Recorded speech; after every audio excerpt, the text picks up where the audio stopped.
Bonjour et bienvenue dans ma nouvelle vidéo, toujours consacrée à trouver les erreurs qu'il y a dans les films. Cette fois, je me suis attaqué à un film que j'espère que vous avez tous vu, Nanny McPhee. Alors ce film, même s'il est excellent, m'a donné pas mal de fil à retordre, et j'ai réussi à trouver quand même quelques erreurs, et la plupart ce sont des erreurs d'observation. Alors, regardez bien. La première erreur va concerner le bébé. Là, le papa va découvrir son bébé dans la marmite. Regardez bien le bébé, il a un hochet dans les mains. Hochet qui est si important pour la suite de l'histoire.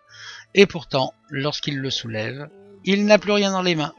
Et c'est parti pour la première erreur. Bien joué. Merci, je sais, c'était pas évident. Maintenant, je vais vous demander d'être très attentif à la scène qui va suivre. Alors là, il ne manquait plus que ça. Félicitations. Pensez à bien regarder le moindre détail. Vous semblez tous vouloir me faire de la peine, alors moi aussi, je vais vous en faire. Ça n'a pas d'importance. Alors, vous avez remarqué? Alors, il n'y a pas une ni deux, mais trois erreurs dans cette scène. Et on commence tout de suite avec le piano. Le petit garçon tape sur un piano qui est ouvert, puisqu'il fait du bruit. On entend bien le piano. Ensuite, le papa entre et la petite fille s'accroche. Regardez l'ours en peluche sur le côté. Il regarde en direction de la porte. Alors que juste après, si on regarde bien, et non, l'ours en peluche, il regarde dans l'autre sens. Et là, le piano, on voit bien qu'il est fermé, on ne voit pas les touches blanches. Et en même temps, regardez le costume qui est accroché au mur. Il est sur le côté du mur, alors que dans la scène suivante, il est accroché sur la tranche. Jolie surprise, non? Tu parles d'une surprise. La prochaine erreur concerne encore le piano. Là, un petit garçon tape avec son pinceau et met de la peinture. Pour l'instant, on voit bien que les premières touches, il n'y a rien. Et pourtant, lorsqu'Évangeline rentre et crie, là, on voit bien qu'il y a de la peinture partout. Ce qui se confirme quelques instants aussi après. C'est flagrant. Et toujours dans cette même scène, faites très attention à la petite fille en rouge. Et surtout, au ruban qu'elle a dans les cheveux. Son ruban bleu, ici, on le voit bien qu'il est derrière. Et pourtant, quelques instants après, on voit bien qu'il est devant. Et je rajoute une erreur. Ça ne compte pas, ça. Ah bon? Bon, bah je vais essayer de vous trouver des erreurs qui comptent maintenant. Alors regardez bien la scène avec l'arrivée magistrale de Nanny McPhee. Je vous laisse la scène et essayez de trouver les deux erreurs.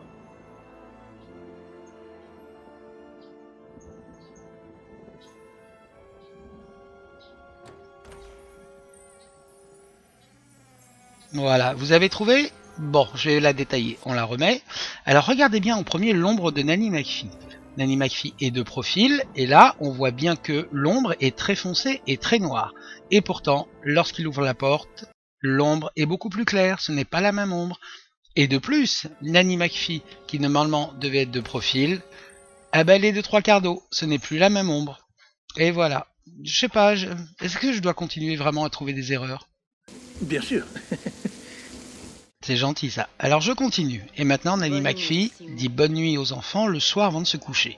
Regardez bien Simon et son pyjama. On voit bien que le haut est à carreaux et que son bas de pyjama est rayé. Et pourtant, lorsqu'il va se lever le lendemain matin, ah ben non, son haut de pyjama est rayé, ce n'est plus le même. Alors Simon, on sait plus mettre un pyjama correctement? Est-ce que quelqu'un aurait parlé? Je n'ai rien entendu du tout. Bon, bah, j'espère que là vous allez m'entendre. Alors dans cette nouvelle scène, le père se rend à son travail. Regardez bien les deux dames en noir en bas de l'écran. On voit bien qu'elles regardent dans cette direction. Et que le monsieur qui est là est déjà passé devant elles. Ça se confirme ici. Et pourtant, au changement de plan, on voit bien que les deux dames regardent dans l'autre sens, ce qui permet de dire bonjour à monsieur Brown, et que l'homme qui était passé repasse une deuxième fois. C'est flagrant ici. Bon. Avec mon œil de lynx, on pourrait m'appeler comment? Vous êtes un saint. Vous êtes véritablement la bonté personnifiée. Non, là c'est un peu trop quand même. Mais je me demande si vous foutez pas de moi. Je crois qu'on vous a eu cette fois. Ouais, c'est bien ce que je pensais. Bon, on va rester dans la morgue pour l'erreur suivante. Là, on voit Mr. Brown qui change de pièce et qui passe par une ouverture où il y a un seul rideau, ici. Alors qu'à côté, il y a une plus grande ouverture avec un double rideau. Voilà. Alors qu'un peu plus tard, lorsqu'il va leur demander un renseignement, regardez bien par où il sort. On voit bien qu'il sort par le double rideau ici, alors qu'il est rentré par ici, par le petit rideau. Et si je vous mets les deux images côte à côte, là c'est flagrant, le seau est à droite, alors qu'ici, il est à sa gauche. Ça prouve bien que ce plan a été inversé au montage, pour plus de facilité. Mais là, je suis en train de penser... Vous ne pensez pas ce que je pense que vous pensez, n'est-ce pas? Non, pas d'inquiétude. J'étais juste en train de penser au manteau de fourrure de tante Adélaïde. Regardez bien son manteau. On voit bien qu'il y a plein de petits morceaux de fourrure qui pendent au niveau de son buste, devant, mais aussi derrière. Là, c'est flagrant. Donc elle va s'installer pour voir le thé. On voit bien qu'elle les a toujours. Là, elle va enlever apparemment que son chapeau. Et sur le plan suivant, après qu'elle ait bu son thé avec 6 sucres, on voit bien que elle n'a plus rien devant. Et voilà. Bon, pour cette erreur, qui va prendre la responsabilité? Vous, tante Adélaïde? J'ai l'habitude de prendre les responsabilités pour les erreurs commises par les autres. À la bonne heure. Donc on s'intéresse maintenant à l'arrivée de Madame Quickly. Là, on voit bien que tous les enfants sont en train de l'attendre dehors pour son arrivée. Voilà. Ils sont toujours tous ici dehors. Donc le père l'invite à rentrer dans sa pièce. Il ferme la porte, ici. Et ensuite, regardez bien, la fenêtre de droite est fermée et celle de gauche est fermée. Et pourtant, quelques instants après, lorsqu'elle veut s'asseoir, le premier piège... Alors je me pose la question, mais par où est rentré l'enfant? Ni par la porte ni par les fenêtres, tout était fermé. Et si je laisse continuer la scène, il dépoussière le coussin. Est-ce que vous avez remarqué qu'il ne tape pas avec la main, mais avec le pied?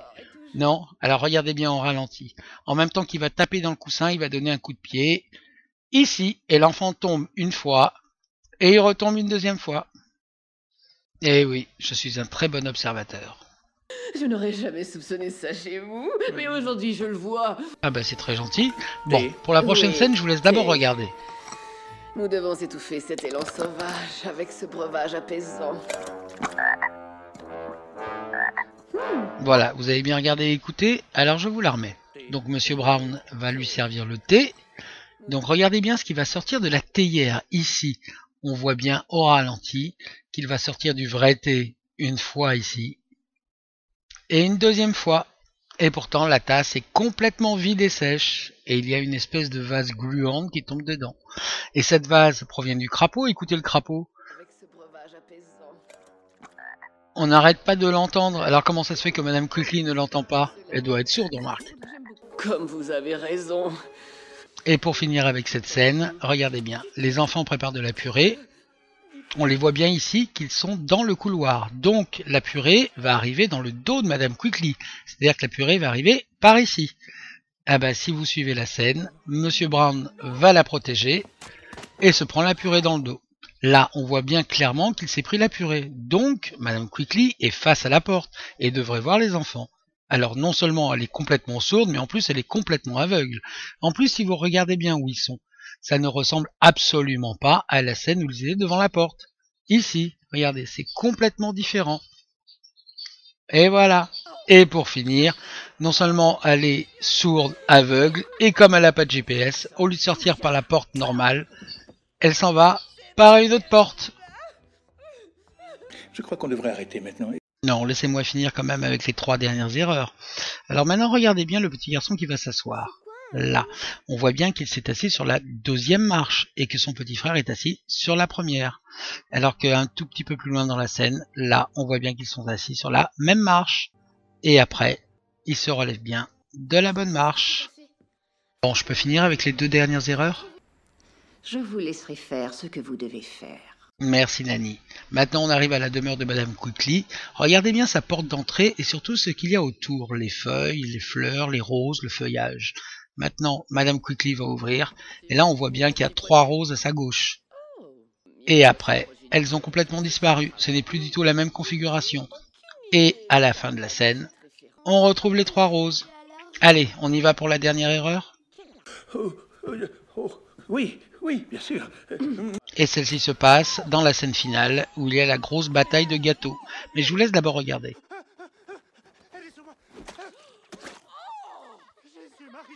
Voilà, bon, je vous la remets. Donc, notre curé qui ne supporte pas les guêpes croit qu'il y en a une. Et de là, va exploser le gâteau. Ici. Et le gâteau, on le voit bien, il part en 1000 morceaux.